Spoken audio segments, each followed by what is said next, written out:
2016 Eurovision is over. Done in the books. Winner, Jamelia from the Ukraine. What a load of shit. Now, by now, you all know what her song is. 1944?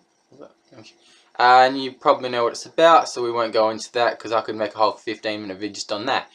Now, wrongfully the winner. As you can see clearly by the Eurovision fan page, and some of the YouTube vids, that clearly they didn't want her to win. In fact, the actual fan vote, Russia was the clear winner of the fan vote. Massively, fans absolutely loved Russia. They came first in that. And what I can't understand is when you look at the final total by the fan vote and the jury results, Ukraine got 534 points. Australia 511 and Russia 491. Now, unfortunately, you know, for the jury votes, Ukraine did pick up a fair bit there actually, but Australia got the most. Which in a European competition, why Australia and the UK are in it is just mind-boggling. It takes away votes off the European countries. Now, as an Australian, I should be happy that we came second, but I don't think it was in the performance that, you know, we deserve. I think it was a third place or a fourth place, but definitely not a second place. We have a good singer, but all she did was mostly sit down for like most of the song, and then she got up and sang at the end. Now, Russia, the fans voted for Russia, and they were the #1 in the fan voting for Russia. And as you can see by that video, it's got a lot more likes than any other countries. It's the most downloaded song on iTunes. It's just amazing. You got to watch the Russian in the 2016 Eurovision. He clearly won, and the fans clearly chose him to win. And because of the politics, the jury didn't like Russia at all. If you look at the scoreboard, the jury basically, I'll name just the Russian one, just for an example here. Albania was nice, gave him 7 points. Another country gave him 2, and then nothing, then 3. And they got a couple of 12s then, and then they got nothing. Then they got 5, 6, 6, 12, and then nothing, nothing, nothing, nothing, nothing. And they got a 1 point just for kicking the shins. Then they got nothing, nothing, then 12 points, then nothing, then 8 points, nothing, nothing, nothing, 7, 4. They got nothing, then 4 points, 7 points, 8 points, nothing, nothing, nothing, 7 points, 1 point, no point, 4 points, 6 points, nothing, nothing, nothing, nothing. Come on.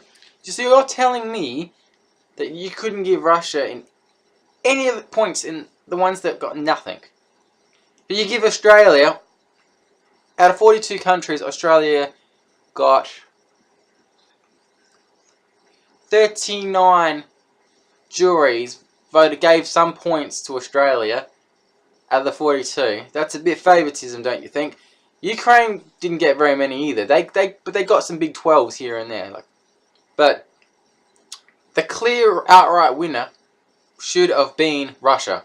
And because of politics, like last year for instance, Eurovision 2015, Måns, the host of 2016 Eurovision, won quite fairly from Sweden. He won.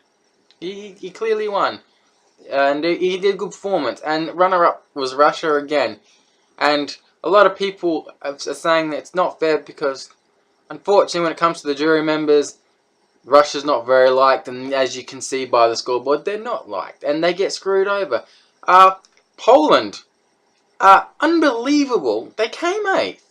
But, unfortunately, they only got 7 points. 7 points from the jury because nobody likes them. And the fans liked them and gave them the rest of the points. But when you think how bad that is, Poland, only 1, 2, 3, 4 countries gave them points. And they were like 2 pointers, 3 pointers, and 2 1 pointers. That's ridiculous. And you're telling me that if you compare the Poland guy to Ukrainian girl is not good? Oh, come on. I mean, I'm not being biased here. I'm from Australia, and my background's Italy and background's England.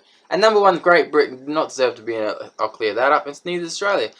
But even the Italy girl that is stuck in 16th place had a better performance than the number 1 Ukrainian. Armenia, at place number 7, did better than the Ukraine.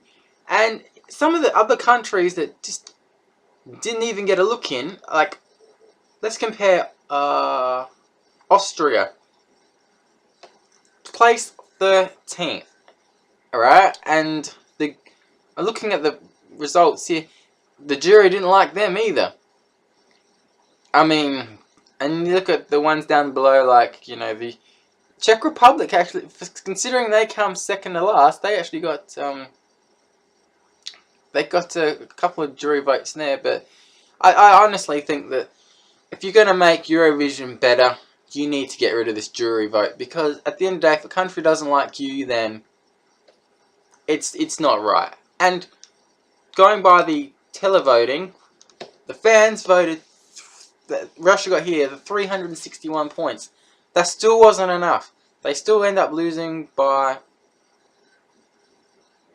roughly just over 40 points over the Ukraine. Ukraine got second in the televoting. So there were some fans there, and Poland come third in the televoting, which means, you know, it goes to show that people actually wanted Poland to win as well, and because of the government, they got absolutely bollocksed, kicked in the shins, you can call it that. You look at the results just on the site themselves.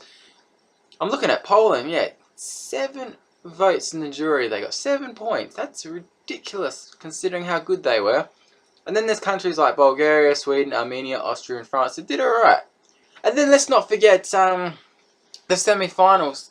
One country that should have gone through that didn't go through was Iceland. And I don't understand this whole system. Like, if you look at all the songs from Eurovision 2016, alright, Iceland was one that didn't get through. The Austrian girl, I thought should have polled a lot better than what she did.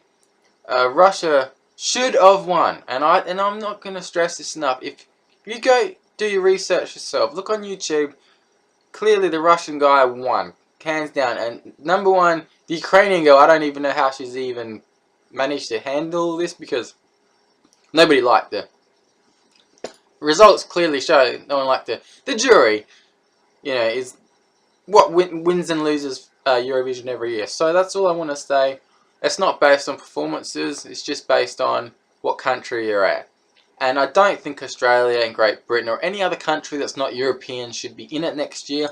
If they're considered a guest, well then have them as a guest, not have them as a competitor, and not have them taking away the votes that the other European countries deserve, and then you see an outcome where if you take away the Australian vote and you take away the Great Britain vote and then you chuck it on the rest, I think it'll be a different story.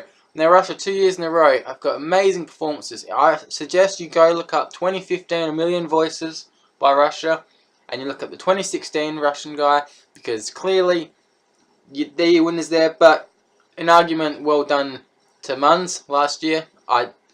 If I had to vote, I would have voted for him, because I did like his performance better. But at the end of the day, you're wasting your money voting on Eurovision, because clearly the fans know what they wanted, and basically Russia got screwed over, and the fans wanted Russia to win and they didn't want the Ukraine to win. So anyway, thank you all for watching. It's a bit different video than I usually do. If you want to know what I do in my other vids, check them out. But yeah, this was just on basic Eurovision. I mean, I should be supporting the Australian girl, yes, I do completely understand that. I'm born in Australia, but I don't think her performance was good as the Russian, because the stuff that he was doing with the screen behind him, whereas our girl just sat down for like most of the song, and she's got a good voice, but enough said. Alright, thank you all for watching, and I hope you leave a comment, subscribe to my channel, share this video on the Eurovision, share it on the Ukrainian girl's Facebook. So let's just get this message across that the real winner of Eurovision is Russia. Alright, that's all I want to say. See you later.